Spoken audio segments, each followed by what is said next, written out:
My three sisters showed up to my wedding in floor-length white dresses. One even wore a veil. When I asked them why, they laughed and said, "Well, it's not like you're the only bride here. I just walked down the aisle." That was 9 months ago. This morning, one of them was crying outside the courthouse in her pajamas. In my culture, there is an unspoken competition for which daughter can get married first. I still remember when my oldest sister Jasmine brought home her first boyfriend. I was 13 at the time, and she was 17. They were watching a movie on the couch together when Jasmine went upstairs to use the bathroom. Practically the second she left, my second oldest sister, I have 3 sisters, Layla plopped down right beside him. Their arms were literally touching. "Oh wow, your hair is so curly," she remarked, twirling his hair with her finger. At the time, I thought she was just being friendly, but suddenly her legs were draped across his and their faces were inches apart. Luckily, Jasmine came back before anything happened and they broke up. That was my sneak peek into what dating would be like in my family. So when I got my first boyfriend Daniel at 18, it wasn't until he proposed to me at 21 that I finally made the announcement. My parents jumped up and started clapping for me. My dad was practically crying tears of joy, especially when I told them he was from the same culture as us. As I looked over to my sisters, I expected to see them getting ready to fight me, but instead, there was a smile on each of their faces. "We are so happy for you," Jasmine shouted. Looking back, I should have known it was a facade, but my heart was so filled with love that I couldn't think about anything else. The months leading up to my wedding were beautiful. Daniel started taking lessons 3 days a week to learn my family's dialect and surprise them with a toast at the wedding. And when I asked him for input on the little things, like flower types or napkin colors, he actually gave it. I knew we were meant to be. But the real test came on our wedding day. I sent my wedding dress to all of my friends and family members, including my sisters. I'm still not sure why, maybe because I was a little self-conscious, or maybe I just wanted to make sure my wedding was perfect. But either way, they all loved it and my phone was flooded with compliments. So in the bridal suite, everyone was twirling me around, telling me how beautiful I was. But there was just one thing missing. None of my sisters had turned up. There was this sadness in my heart that I couldn't seem to shake. Like, couldn't they have put their competitiveness aside for one day? For me? I knew if I thought about it for any longer, I'd start crying. So I pushed it to the back of my head and just focused on walking down the aisle. Daniel was about to say "I do" when the church door opened. It was my 3 sisters. The entire audience turned around and gasped, because not only did they show up late, but they were all wearing white dresses, floor length. Jasmine even had a veil, and all 3 of them had a smirk plastered on their faces.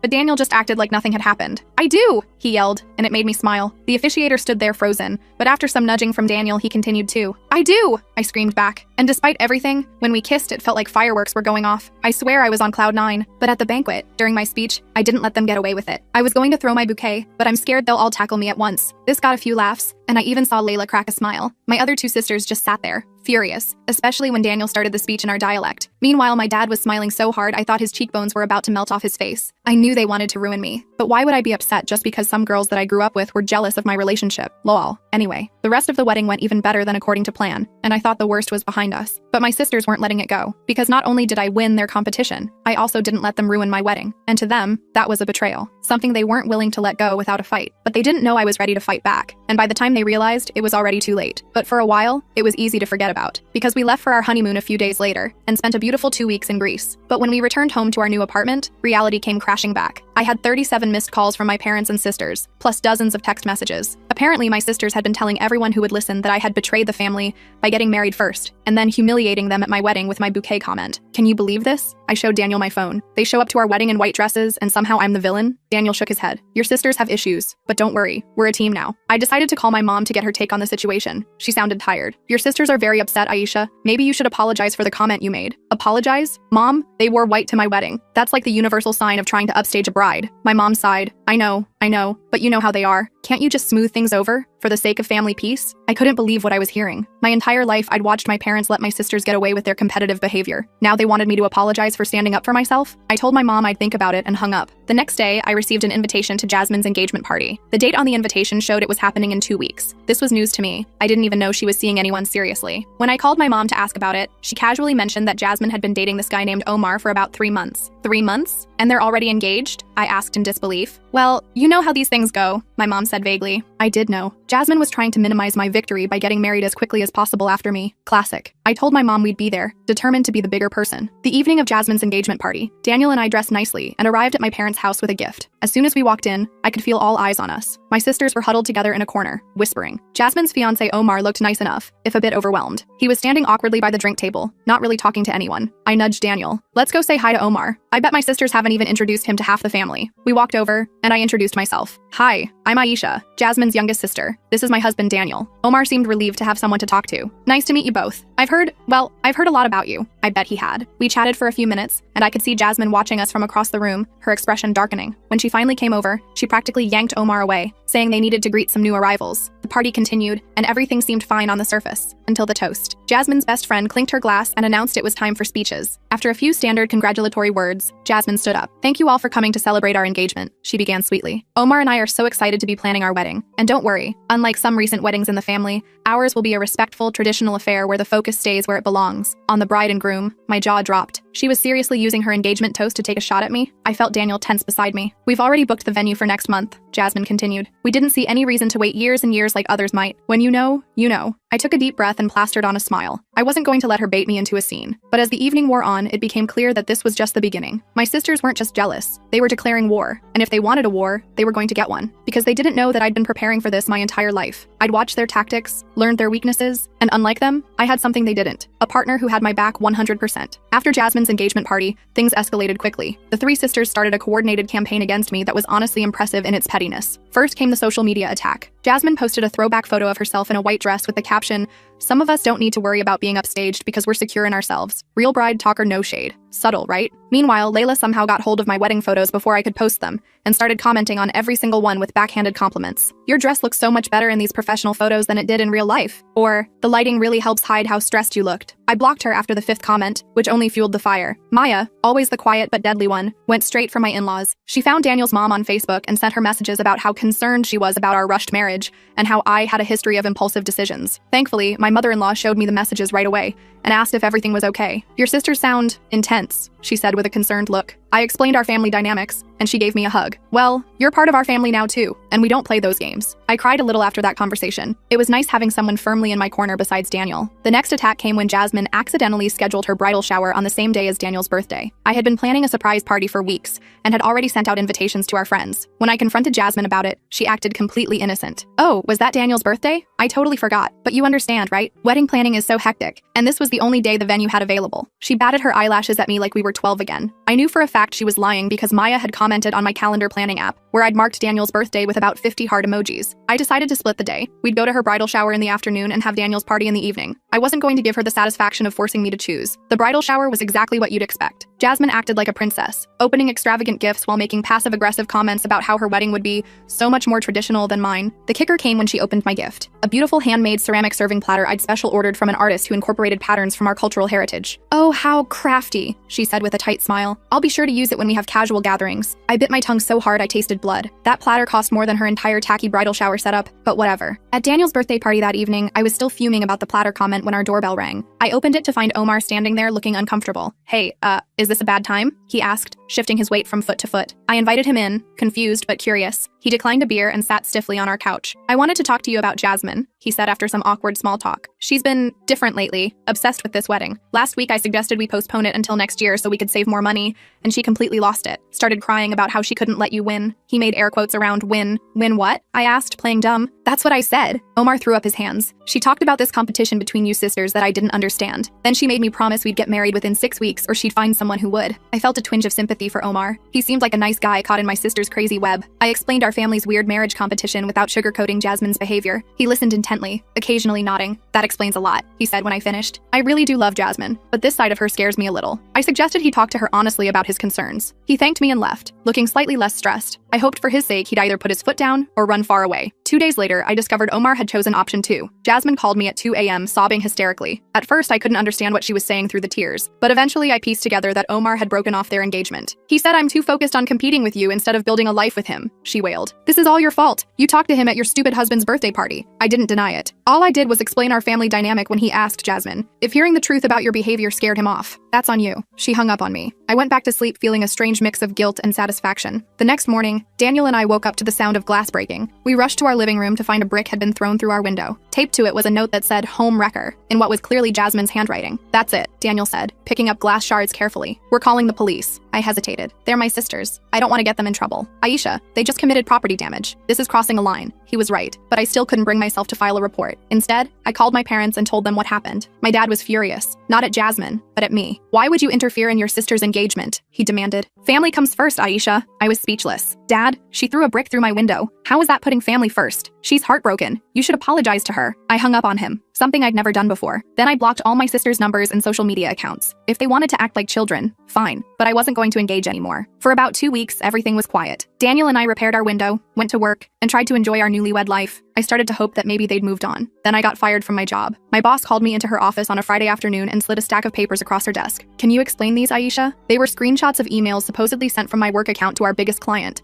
bad-mouthing their products and revealing confidential pricing information from our competitors. I was horrified. I didn't send these. Someone must have hacked my account. My boss gave me a sad look. The IT department traced the IP address. These came from your home network during your lunch breaks. My blood ran cold. I'd been working from home 3 days a week, and our Wi-Fi password was embarrassingly simple: Daniel's name and my birth year. Any of my sisters could have guessed it. Despite my protests and Daniel's insistence that I'd been with him during some of those lunch breaks, the company couldn't risk keeping me. I was escorted out with my personal belongings in a cardboard box like a cliché. In the parking lot, I broke down crying. Daniel came to pick me up, and I showed him the emails. This has Layla written all over it, I said between sobs. She majored in computer science. She'd know how to do this. Daniel was furious. This isn't a stupid prank anymore. This is sabotage. They're trying to ruin your life because you got married first? That's insane. I know. I wiped my eyes. I need to confront them. Not alone, Daniel insisted. I'm coming with you. We drove straight to my parents' house, where I knew at least Layla would be staying since she'd recently moved back home. When we arrived, all 3 of my sisters were there, along with my parents. They looked surprised to see us. What's wrong? My mom asked, taking in my tear-stained face. I threw the stack of emails onto the coffee table. I just got fired because someone hacked my work account and sent these to our biggest client. Care to explain, Layla? Layla's eyes widened. Why are you accusing me? Because you're the only one with the technical skills to pull this off. I was shouting now, all my pent-up anger finally boiling over. First the white dresses at my wedding,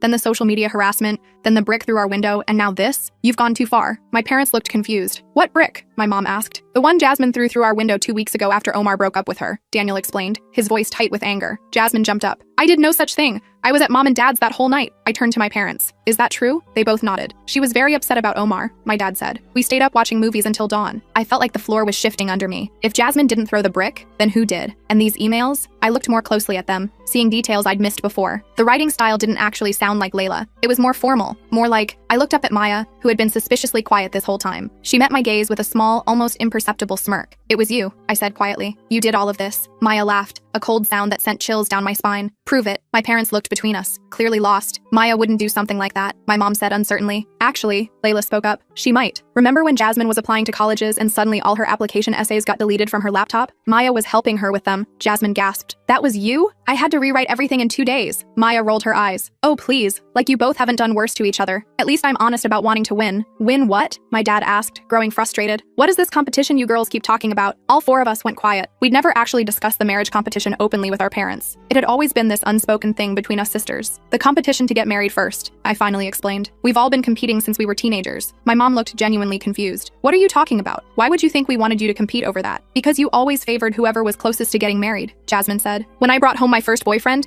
you made his favorite dessert and asked when he'd propose. He was a nice boy. I was being polite, my mom protested. When Aisha announced her engagement, Dad literally cried with happiness, Layla pointed out. My dad looked embarrassed. I was happy because she looked happy, and because she'd found someone from our culture who clearly respected her. I would have been just as happy for any of you. That's not true, Maya said bitterly. When I was dating Raj last year and mentioned we were talking about marriage, you said I was too young. You were 20 and had known him for 3 weeks, Dad exclaimed. That's not the same thing at all. As my parents continued defending themselves, I noticed something strange. Layla was texting someone rapidly, looking increasingly panicked. When she saw me watching, she quickly put her phone away. Who are you texting? I asked suspiciously. No one, she said too quickly. Daniel, who had been standing behind me, suddenly grabbed my arm. Aisha, I just got an email alert. Someone's trying to access our bank account. I lunged for Layla's phone. She tried to keep it away, but I managed to grab it. The screen showed a text conversation with someone named Rick, with what looked like our bank account number and routing information. What the hell, Layla? I shouted, holding up her phone. You're trying to steal our money now? The room erupted into chaos. Layla tried to claim Rick was her friend who needed financial advice. My parents started yelling at all of us for behaving like criminals. Jasmine burst into tears, saying this was all my fault for getting married first. Maya just sat back with that same smirk, watching the mayhem she'd helped create. Daniel stood up and whistled loudly, making everyone stop. Enough. This is insane. Aisha and I are leaving, and we're changing all our passwords, accounts, and possibly our phone numbers. If any of you come near our home again, we will file a police report. He took my hand and pulled me toward the door. I was too shocked to resist. As we left, I heard my mother crying and my father trying to calm everyone down. In the car, I finally broke down completely. What is wrong with them? Why would they do all this? Daniel drove silently for a few minutes before answering. I don't think this is about marriage anymore, Aisha. This seems deeper, like they can't stand seeing you happy or successful. But why? I sobbed. What did I ever do to them? Nothing. And maybe that's the problem. You didn't play their games, you found happiness your own way, and they can't stand it. When we got home, we spent the next several hours changing every password, account number, and security question we had. Daniel called a security company about installing cameras around our house. I called my job's HR department to explain the situation, but they couldn't promise anything beyond looking into it. That night, I could barely sleep. Every noise made me jump. Around 3 a.m., I got up to get some water and noticed a car parked across the street that looked like Maya's. I woke Daniel, and we watched from behind the curtains as someone, I couldn't tell which sister, took photos of our house. That's it, Daniel said grimly. First thing tomorrow, we're getting a restraining order. The next morning, we went to the courthouse to file for temporary restraining orders against all 3 of my sisters. The clerk looked dubious as I explained the situation, but the emails from work and the brick incident were enough to get the process started. We'd have to attend a hearing in a few weeks for a permanent order. As we were leaving the courthouse, my phone rang with an unknown number. Against my better judgment, I answered it. Aisha? It's Omar. I put the phone on speaker so Daniel could hear. Omar? How did you get my number? Your mom gave it to me. Listen, I need to warn you. Your sisters are planning something big. My stomach dropped. What do you mean? After I broke up with Jasmine, she kept calling me, begging to get back together. I finally agreed to meet her for coffee yesterday. She was different, calm, said she understood why I ended things and wanted to be friends. That doesn't sound like Jasmine, I said suspiciously. Exactly. Then she started asking weird questions about you and Daniel, where you work, what your schedule is like, if you ever mentioned going out of town soon. I played dumb, but it felt wrong. When I was leaving, I overheard her on the phone with someone, I think it was Maya, saying Operation Payback is a go for Friday. Today was Wednesday. Did they say what they're planning? No, but they mentioned something about your apartment and all 3 of them being involved. I thought you should know. I thanked Omar for the warning and hung up. Daniel and I looked at each other, both thinking the same thing. We couldn't go home. We'll get a hotel room, Daniel decided, just until after Friday. Then we'll figure out our next move. We checked into a hotel under Daniel's parents' name, just in case my sisters somehow tracked us down. I called in sick to my new temporary job, and Daniel worked remotely. We were essentially hiding, and I hated it. We can't live like this. I told Daniel on Thursday night, we need to end this once and for all. How? He asked reasonably. They're not listening to reason. I thought for a moment. We need to catch them in the act. Whatever they're planning for tomorrow, we need to be ready. We came up with a plan. First, Daniel called his friend Robert, who worked in security, to borrow some equipment. Then we announced loudly on all our social media accounts that we were going to a concert Friday night and wouldn't be home until late. We even bought tickets online to make it convincing. Friday evening, we parked a few blocks from our apartment and walked back cautiously. Robert had helped us set up hidden cameras inside our apartment that morning,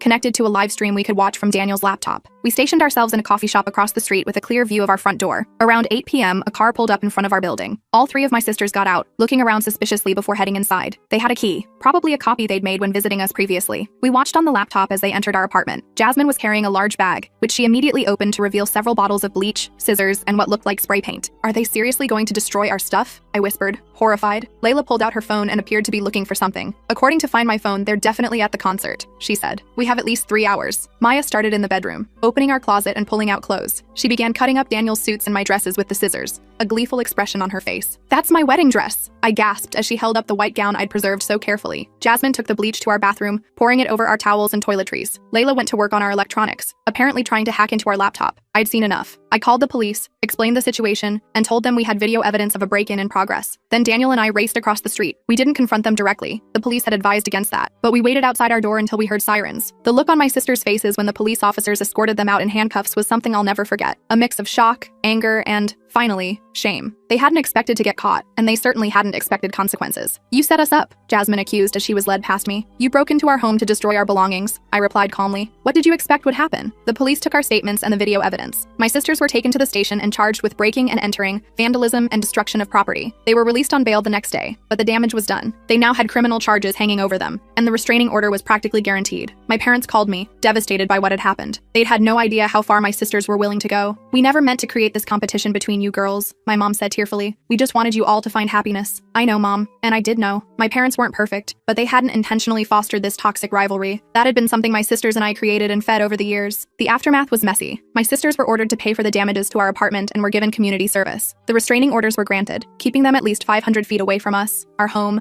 and our workplaces. My former company investigated the email hacking and eventually cleared my name, though they didn't offer my job back. Most importantly, the experience forced a painful but necessary family reckoning. My parents finally acknowledged the unhealthy dynamics they'd allowed to develop. They insisted on family therapy, separate from me at first due to the restraining orders, to address the deep-seated issues between my sisters. About 6 months after the break-in incident, my mom called to ask if I would consider meeting with Jasmine. She had apparently been making real progress in therapy and wanted to apologize in person. I don't know, Mom, I said hesitantly. A lot of damage has been done. I understand, but she's really trying, Aisha. We all are. I discussed it with Daniel, who was understandably wary. I'll go with you, he offered, somewhere public, with witnesses. We arranged to meet Jasmine at a cafe downtown. When she arrived, arrived, I almost didn't recognize her. She looked smaller somehow, less confident than the sister who had tormented me for years. "Thank you for meeting me," she said, sitting down across from us. She looked at Daniel. "Both of you." I nodded stiffly, waiting. "I've been seeing a therapist," Jasmine began. "Turns out I have some serious issues with competition and validation. I've been defining my worth by beating others, especially you, Aisha, for so long that I didn't know who I was without that framework. That doesn't excuse what you did," Daniel said firmly. "No, it doesn't," Jasmine agreed. "Nothing excuses it. I'm truly sorry for everything. The wedding dresses, the harassment, the break-in. I was so consumed with jealousy that I became someone I don't recognize or like." I studied her face, looking for signs of deception, but all I saw was exhaustion and regret. "What about Layla and Maya?"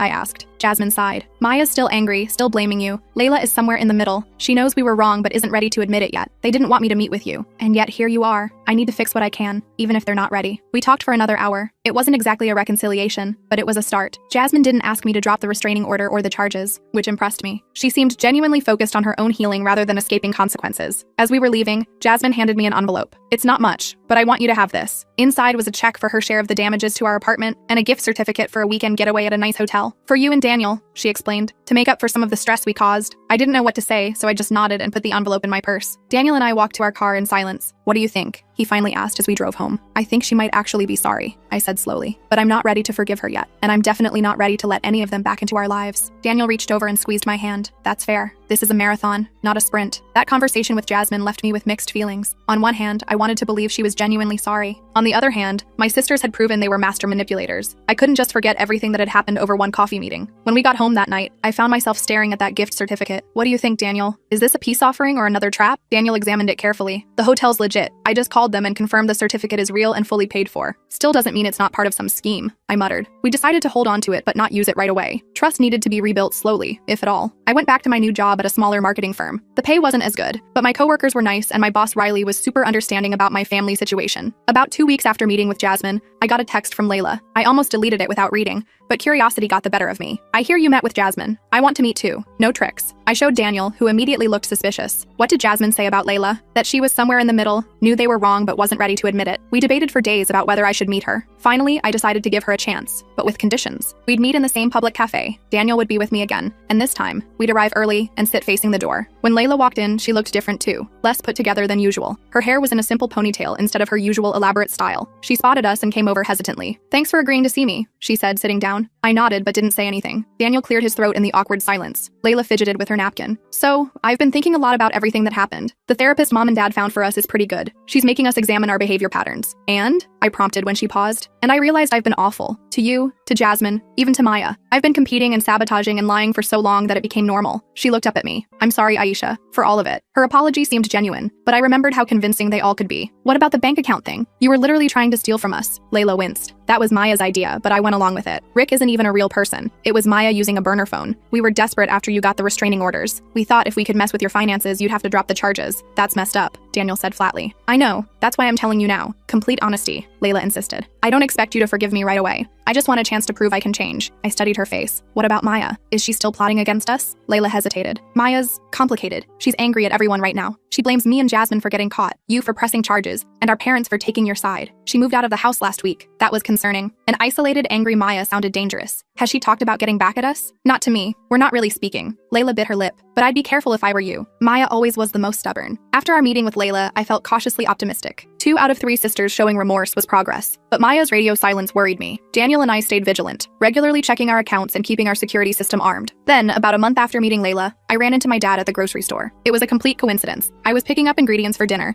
and there he was in the produce section, looking lost. "Dad?" I said, surprised to see him shopping alone. My mom usually did all the grocery shopping. He turned and his face lit up. "Aisha, oh, it's good to see you." We stood there awkwardly for a moment before he asked if I had time for a coffee at the store's small cafe. I agreed, curious about what he wanted to say. Once we sat down, my dad looked at me seriously. "Your mother and I have been doing a lot of reflecting. We failed you girls in many ways." I was shocked. My dad had never been the type to admit mistakes. "We should have noticed the competition between you 4 and stopped it. Instead, we encouraged it without realizing." He stirred his coffee slowly. "Did you know your mother and I both come from families where siblings barely speak to each other? together. We thought we were doing better by having you girls be involved in each other's lives. We never imagined it would become so toxic. It's not entirely your fault, Dad, I said, feeling a strange urge to comfort him despite everything. We made our own choices, but we set the stage. He reached across the table and squeezed my hand. I'm proud of you, Aisha. Not because you got married first or any nonsense like that. I'm proud of how you've handled this whole mess with dignity. I felt tears prick my eyes. This was all I'd ever wanted, my parents' approval that wasn't tied to some competition. How's Maya? I asked, changing the subject before I got too emotional in the middle of a grocery store. My dad's face fell. Not good. She refuses therapy, won't talk to your mother or me except to demand money. She lost her job last month. What happened? She showed up drunk to an important client meeting. When her boss called her out, she threw a stapler at him. That sounded like Maya, impulsive and violent when cornered. Is she getting help? We're trying, but she won't listen. He looked exhausted. Your mother and I are at our wits' end. I felt a mix of emotions, concern for my parents, fear of what Maya might do next, and a strange sort of relief that I wasn't responsible for fixing this. Just be careful, my dad warned. Maya's still very angry. She blames you for everything that's gone wrong in her life. After meeting my dad, I called Jasmine and Layla to warn them about Maya. We weren't exactly friends again, but we'd reached a point where we could communicate about serious issues. They both promised to keep an eye out and let me know if Maya contacted them with any concerning plans. A week later, Daniel and I finally decided to use Jasmine's gift certificate. We figured a weekend away would do us good after all the stress. The hotel was about 2 hours outside the city, nestled in the mountains with hiking trails and a spa. We arrived Friday evening and checked into our room, which was gorgeous. King bed, jacuzzi tub, balcony with mountain views. For the first time in months, I felt my guard start to come down. That night, we had dinner at the hotel restaurant, and then relaxed in the hot tub on our balcony. I was just starting to think maybe we could put all the drama behind us when my phone buzzed with a text from an unknown number. Enjoying your stay? The mountains are so peaceful this time of year. My blood ran cold. I showed Daniel the text. It could be the hotel, he said, but he didn't sound convinced. I called the front desk. Has anyone asked about our room or our stay recently? No, ma'am, the receptionist replied. Is something wrong? I hung up and tried to calm my racing heart. It has to be Maya, but how did she know we're here? The gift certificate, Daniel realized. Jasmine must have told her about it. I immediately called Jasmine, who sounded genuinely shocked. I swear I didn't tell her, but I did leave the receipt on my coffee table when she stopped by last week. She might have seen it. Great, just great. Our romantic getaway was now potentially a trap. I texted back the unknown number. Who is this? The reply came quickly. Just a concerned sister wondering why you're using blood money to fund your vacation. Definitely Maya. I showed Daniel, who immediately started packing our bags. We're leaving. Now. Wait, I said, thinking it through. If we leave, she wins again. We'll be running scared forever. Aisha. She tracked us to a hotel 2 hours away from home. This isn't about winning. It's about safety. I knew he was right, but I was so tired of letting my sisters control my life. What if we call hotel security? Have them keep an eye out for her? Daniel reluctantly agreed, and we spoke to the night manager, explaining the situation without all the crazy details. He promised to alert security and have them patrol our floor regularly. We tried to salvage our evening, but the relaxed mood was gone. Every noise in the hallway made us jump. Around midnight, we finally fell into an uneasy sleep. I woke to the sound of our hotel door opening. For a second, I thought I was dreaming. Then I saw a figure silhouetted in the doorway. Daniel was still asleep beside me. I reached over and shook him awake as the figure stepped into our room. Maya? I whispered, recognizing her petite frame. She flicked on the light, making us both wince. Surprise, she said flatly. Daniel sat up. How did you get in here? Told the front desk I was your sister and had lost my key. She shrugged, which is technically true. I noticed she was holding something behind her back. My heart raced. What do you want, Maya? Just to talk. She pulled out what she was hiding, a bottle of expensive champagne, and maybe celebrate. Daniel and I exchanged confused glances. This wasn't what we expected. Maya set the champagne down and sat in the chair by the window. Don't worry, it's not poisoned. I'm not actually insane, despite what everyone seems to think. Breaking into our hotel room in the middle of the night seems pretty insane, Daniel pointed out. Maya ignored him, focusing on me. I got a job offer in London. I start next month. I blinked, trying to process this information. That's good? It's great, actually. Away from all of you and your drama. She smiled, but it didn't reach her eyes. But before I go, I wanted to clear the air. I sat up fully, pulling the covers around me. I'm listening. I was jealous of you, Maya said bluntly. Always have been. You're the baby of the family, everyone's favorite. You got away with everything while we had to follow all the rules. I started to protest, but she held up her hand. Let me finish. When you got engaged, it was like the final proof that you were better than all of us. Daniel loved you enough to marry you, while none of us could even keep a boyfriend longer than a few months. Daniel shifted uncomfortably beside me. Maya continued. So yes, I tried to ruin your wedding. I tried to get you fired. I suggested we break into your apartment. I wanted to hurt you like I felt hurt. Her honesty was startling. And now? I asked cautiously. Now I'm tired. She sighed. Therapy isn't my thing, but distance might be. London is far enough that maybe I can stop comparing myself to you three and figure out who I am without the competition. I didn't know what to say. This wasn't an apology exactly, but it was more self-awareness than I'd ever seen from Maya. I don't expect forgiveness, she continued, but I wanted you to know I'm done with the revenge plots. It's exhausting and pointless. Daniel still looked suspicious. Why should we believe you? Maya reached into her pocket and pulled out her phone. She opened an app and showed us the screen. It was a flight confirmation to London, dated 2 weeks from now. I'm really leaving. One-way ticket. She stood up. That's all I wanted to say. Enjoy your champagne. It's actually really good. She walked to the door, then paused. For what it's worth, I am sorry about the brick. That was taking things too far. And then she was gone, leaving Daniel and I staring at each other in confusion, and the champagne sitting unopened on the table. We didn't sleep much after Maya's visit. In the morning, we debated whether to cut our trip short, but ultimately decided to stay. Maya's strange midnight confession seemed genuine, and honestly, I was tired of letting my sisters ruin things for us. The rest of the weekend actually turned out nice. We hiked, got couples massages, and even opened Maya's champagne, after Daniel insisted on buying a testing kit from a nearby pharmacy, just to be safe. It was fine. When we returned home, I had messages from both Jasmine and Layla. They'd heard from our parents that Maya was moving to London and wanted to know if I knew anything about it. I told them about her surprise hotel visit. That sounds like Maya, Jasmine said when I called her. Dramatic entrance, cryptic conversation, mysterious exit. Do you think she's really done with all the revenge stuff? I asked. I hope so, for all our sakes. Over the next 2 weeks, things settled into a new normal. I met with my parents for dinner once without my sisters. It was awkward but nice. My dad asked about Daniel's work, and my mom showed genuine interest in my new job. No one mentioned marriage or competition, or which daughter was doing what. Maya left for London without any more dramatic gestures. According to our parents, she seemed excited about her fresh start. Jasmine started dating again, a nice guy named Charles who seemed completely unaware of our family drama. Layla went back to school to finish her degree. As for Daniel and me, we decided to move. Not because we were scared anymore, but because we wanted a fresh start too. We found a cute house in a neighborhood across town,